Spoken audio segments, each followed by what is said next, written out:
Hey guys, this is going to be another Adventures in Cooking video. Today I'm going to be making vegetarian chili for you guys. This could possibly be vegan chili as well. I am not familiar with the whole vegan thing, so that's why I'm just going to call it vegetarian chili. I hope you guys enjoy this video. I've got all my ingredients out here for the vegetarian chili. So I've got some bell peppers, and what I'm going to actually do is use like a half of each one of these bell peppers. I've got an onion right here. I've got a can of tomato paste. I've got 2 cans of black beans that I will drain. I have got 2 cans of crushed tomatoes right here, both of those, and then I've got a can of diced tomatoes. I've got some ground cumin.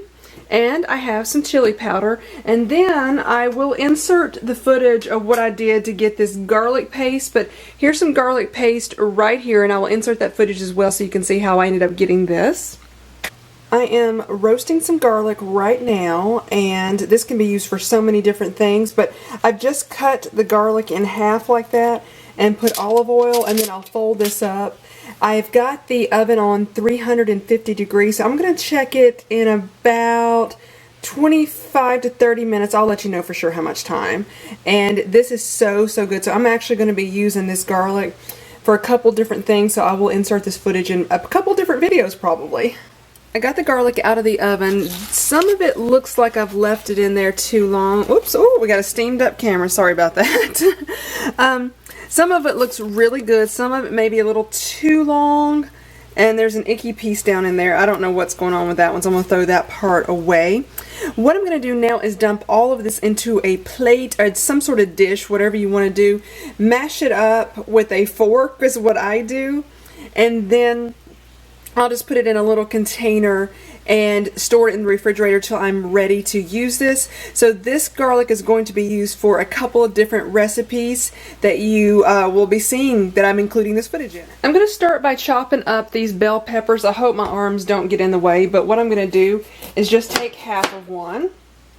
And you guys know they've got these seeds in there, so I just pull that out. I don't need that, or I don't want that for sure.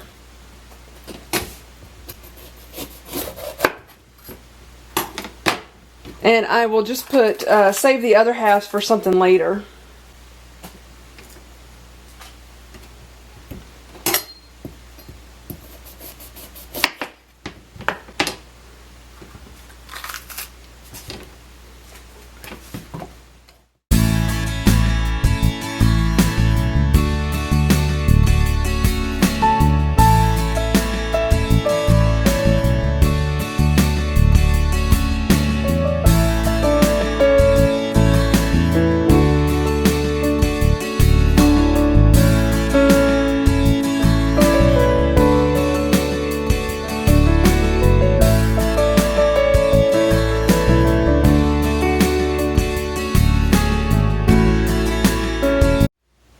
I'm going to go ahead and start sauteing these peppers first before I add the onion to it. They take a little bit longer to get done, so I've got a pan sitting right over here.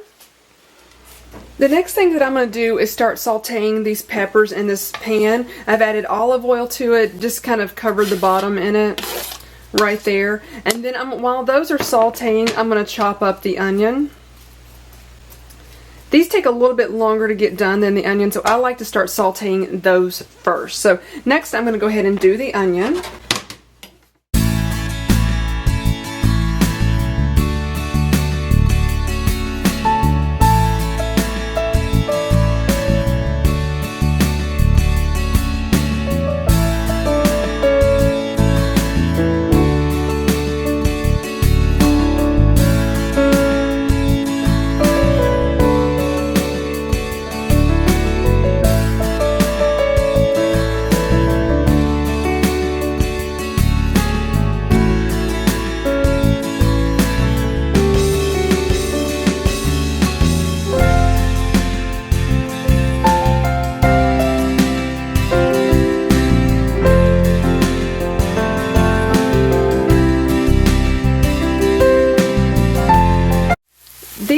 sauteing for a few minutes now, and I think they're about ready for me to add the garlic paste to it. So I'm just going to get a couple of spoonfuls of this garlic paste out.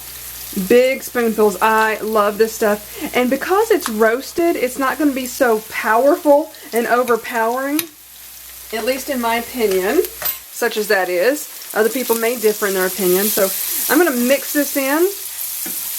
And at this point, once it kind of gets mixed in, I'm going to add the tomato paste to it. So I went ahead and took, oh, let me get that down there. So there's the tomato paste right there. I'm going to hold that really low.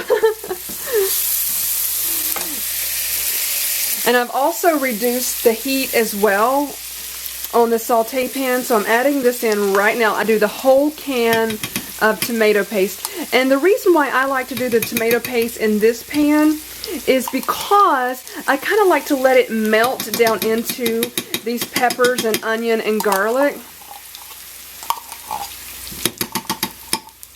I'm trying to get every bit of this goodness out of this can. Yum. Love this tomato paste.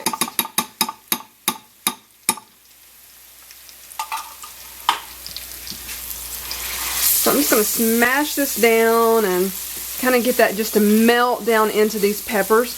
Then once this stuff is kind of just like really just melted in there, I just keep using that word, I know. I'm going to transfer everything over to, I got a big pot next to this, and I'm going to put everything in the pot, all the cans of tomatoes and black beans. I've already started to drain the black beans, so they are in a little colander, strainer. Okay, this is getting close.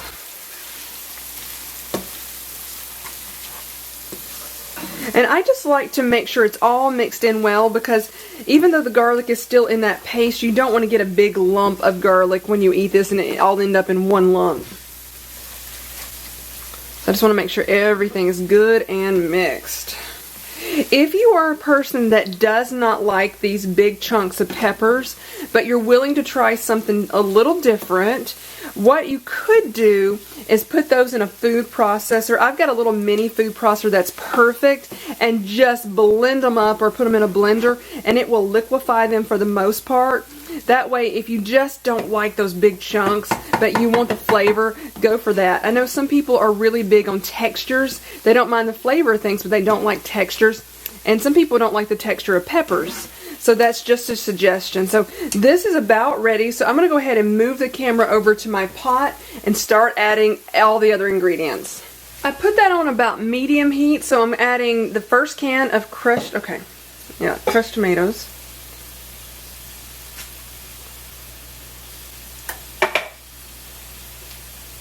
Second can of crushed tomatoes. This is the can of diced tomatoes right here.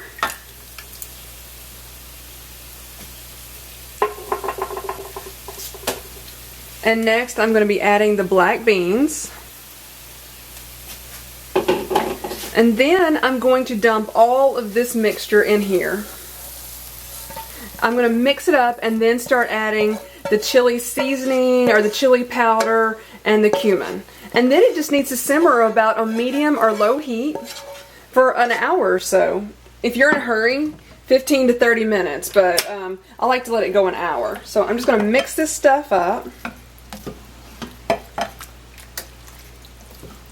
And if you don't like chili flavored, this could be a tomato and black bean soup right here if you just wanted to do that. If I was going to do that, I would add some salt to this because it's not, I use low sodium beans, and then there's not a lot of salt in this at all, so I would definitely add some salt to this. But with the chili powder and the cumin, I don't like to add a lot of extra salt. That's just for me, but you do it to taste, and make sure you taste this as you go along. I'm going to put about 1/4 of a cup of chili powder in here. Now, I'm not going to dump this over it in case I have a mistake. I don't want to add a lot of extra, so I'm going to do this off camera. So here's about 1/4 of a cup. If I need to add some more later, I will, but I like to start with less is more and then add as you can go. You can always add, but it is super hard to take away. And if I ended up putting too much chili seasoning in it, I would have to add like another can of tomatoes or something. So next I'm going to add the cumin right here, and I've got a half a teaspoon. So I'm going to do about 6 of these right here, and then again just taste it and see what I think. And I may need to do more. A lot of this seasoning, I had a recipe at one point in time, but then I just started doing it to taste, and I've never had a problem with that. I think I've lost count. I think that was 3. I kept talking and then lost count. 5. So I think that's about 6. Forgive me if I'm wrong. I'm going to stir this. And then what I'm going to do actually is taste it and see if I need to add any more seasoning at this point. In my opinion, it needs more chili powder, so I'm going to do about 1/8 of a cup. So this is my 1/4 of a cup, so I just kind of fill that halfway. Going to do some more of that, and I'm going to add some more cumin as well. Probably a couple more of these half a teaspoons.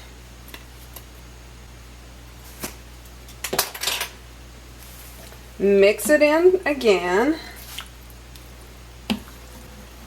And then taste. And what I do with all of this stuff, I will fill it in individual freezer bags, like about a cup of this, and then I will freeze it, and I can get this out whenever I want it and eat this, and it's so good. It lasts for a while in the freezer. And this makes a lot of, you know, one-person meals, or if you want to make this for a big family, that is good as well. But since I'm doing this for myself, this is going to make a lot of meals for me, and I love doing this for lunch.